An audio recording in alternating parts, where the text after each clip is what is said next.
देखिए, शिक्षा के बिना समझदारी हो गई और समझदारी के बिना नैतिकता हो गई और नैतिकता के बिना विकास हो गया और धन के बिना सूद बर्बाद हो गया। शिक्षा महत्वपूर्ण है। देखिए, अगर आप पढ़े लिखे नहीं हैं तो आपके अंदर समझदारी का विकास नहीं होगा। अब समझदारी का विकास नहीं होगा तो नैतिक मूल्य भी आप भूल जाएंगे। नैतिक मूल्य में जैसे आप कैसे किसी के साथ बातचीत करनी है, कैसे कहाँ पर कपड़े पहन के जाना है, ये सारी चीज़ें नैतिक मूल्य आप भूल जाएंगे। किसी भी ऑर्गेनाइजेशन या किसी भी संस्था में काम कर रहे हैं तो वहाँ पर ये सारी चीज़ें काम आएगी। और जब आपके पास नैतिक मूल्यों का ज्ञान ही नहीं रहेगा तो आपका विकास ही वहीं पर रुक जाएगा। आप कहीं पे काम नहीं कर पाएंगे, हमेशा मार झगड़ा करेंगे या आप अलग अलग तरीके से रहेंगे या आपके पास वो बातचीत करने का तरीका नहीं रहेगा। तो इन सारी चीज़ों का जो निचोड़ है वो है शिक्षा। अगर आपने शिक्षा ग्रहण की है तो आप इन सारी चीज़ों को में ग्रोथ पा पाएंगे। अगर यही नहीं रहेगा तो आप धन भी नहीं कमा पाएंगे और जब आपके पास धन नहीं रहेगा तो आप जाहिर सी बात है आप बर्बादी के कगार पे होंगे। इसलिए शिक्षा बहुत ही ज़्यादा इंपॉर्टेंट है। देखिए, ज्ञान के बिना कोई भी व्यक्ति पूर्ण नहीं हो सकता। देखिए, शिक्षा का मकसद केवल नौकर बनाना नहीं है, नौकरी पा लेना ही शिक्षा की सफलता नहीं है। शिक्षा का मकसद है कि एक इंसान को बेहतर कैसे बनाया जा सकता है, एक इंसान की जो पूर्ण ज्ञान है उसे बाहर कैसे निकाला जा सकता है। क्योंकि कुछ लोग यही मानते हैं कि बस शिक्षा मिली और उसके बाद नौकरी मिली तो आप सफल रहे। ये बहुत ही गंदी नीति है। एक्चुअली बात यह है कि अगर आप शिक्षित हैं तो समाज में किस तरीके से रहना है, किस तरीके से बातचीत करनी है, ये सारी चीज़ें आपके अंदर डेवलपमेंट लाती है। शिक्षा का मेन मकसद यही होता है कि हमारी पर्सनालिटी को कैसे डेवलप किया जाता है, जिसे हम पर्सनालिटी डेवलपमेंट कहते हैं। तो इसी से ही आदमी जो है संपूर्ण तरीके से अपने ज्ञान को निखार पाता है जब वो शिक्षा ग्रहण करता है। देखिए, अनपढ़ अशिक्षित जनता को फंसाकर वे अपना उल्लू सीधा करना चाहते हैं और यह वे प्राचीन काल से कर रहे हैं। इसलिए आपको शिक्षा से वंचित रखा जाता है। देखिए, मेन मकसद जो पाखंड राजनीति ये सारी चीज़ें थी पहले, वो लोगों को भ्रमित करती थी कि जागरूक ज़्यादा से ज़्यादा ना हो, जिसकी वजह से वो जो भी रणनीति बनाए, जो भी नीति बनाए, उस पर वो लोग ज़्यादा फोकस न कर पाए और जो कहा जाए वो मान ले। और ऐसे में लोग प्रताड़ित होते गए और लोगों के अंदर वो जागरूकता पैदा हो ही नहीं पाई।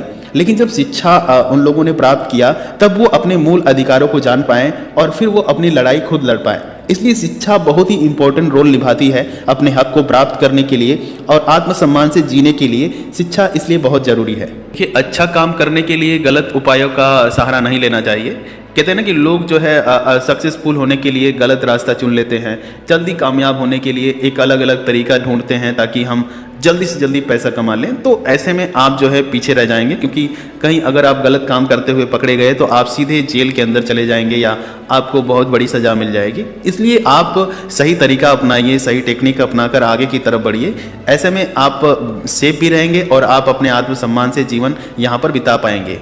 देखिए, आपके संघर्ष में शामिल होने वाले से उसकी जाति मत पूछिए। देखिए, अगर आपका कोई मदद कर रहा है या आपके साथ कोई खड़ा है आपके हक के लिए तो आप उसे जाति मत पूछिए, बल्कि आप उसे मदद लीजिए, आप उसका सहयोग करिए, उसके साथ खड़े रहिए। लड़ाई जो भी हो आप लड़ते रहिए। बाकी खैर आपकी लाइफ है, आप अपने तरीके से जीना सीखिए। देखिए, अगर कोई आपको किसी भी प्रकार का सहयोग देता है तो उससे कभी भी मुंह मत मोड़िए। जो भी सहयोग कर रहा है उससे मदद लीजिए और आगे की तरफ बेहतर बनने का प्रयास करिए, तभी आप आगे बढ़ पाएंगे। क्योंकि अगर आप उसका विरोध करेंगे तो आप पीछे ही रह जाएंगे।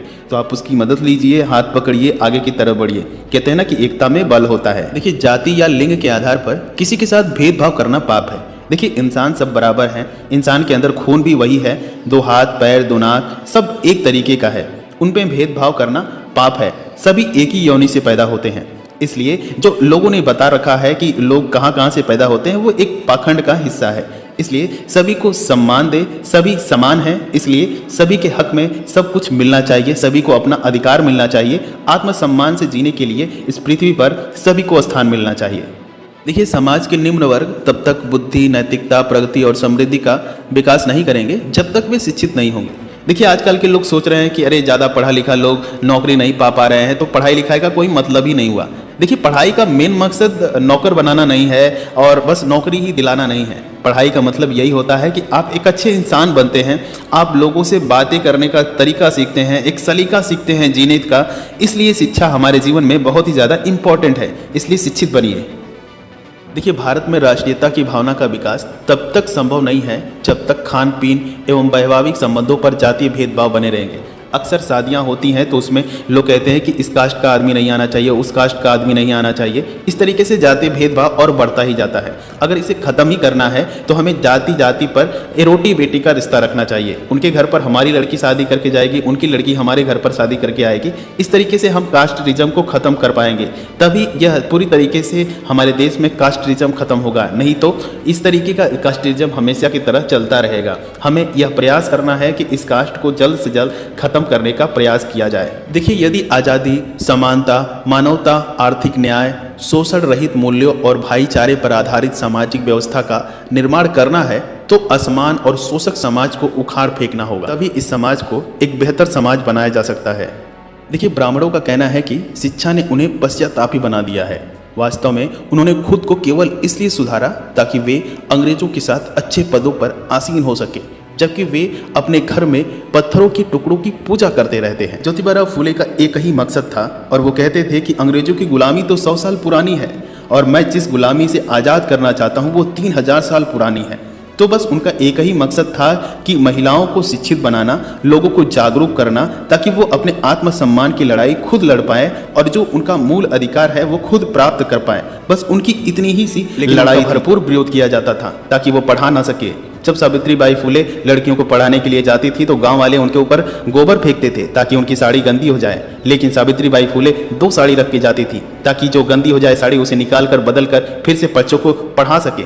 इसलिए वो पीछे नहीं हटी, वो आगे की तरफ बढ़ती रही। समाज में ज्योतिबा फूले और सावित्रीबाई फूले जैसे व्यक्तित्व को हमेशा याद किया जाएगा। इस वीडियो में जितने भी विचार बताए गए हैं सभी ज्योतिबा फूले जी के थे। उम्मीद करता हूँ यह वीडियो आपको जरूर पसंद आया होगा। अगर ये वीडियो पसंद आए तो वीडियो को लाइक करिएगा, चैनल को सब्सक्राइब करिएगा, लोगों के साथ शेयर करिएगा। मिलते हैं अगली वीडियो में कुछ नया लेकर, तब तक के लिए जय हिंद, जय भारत।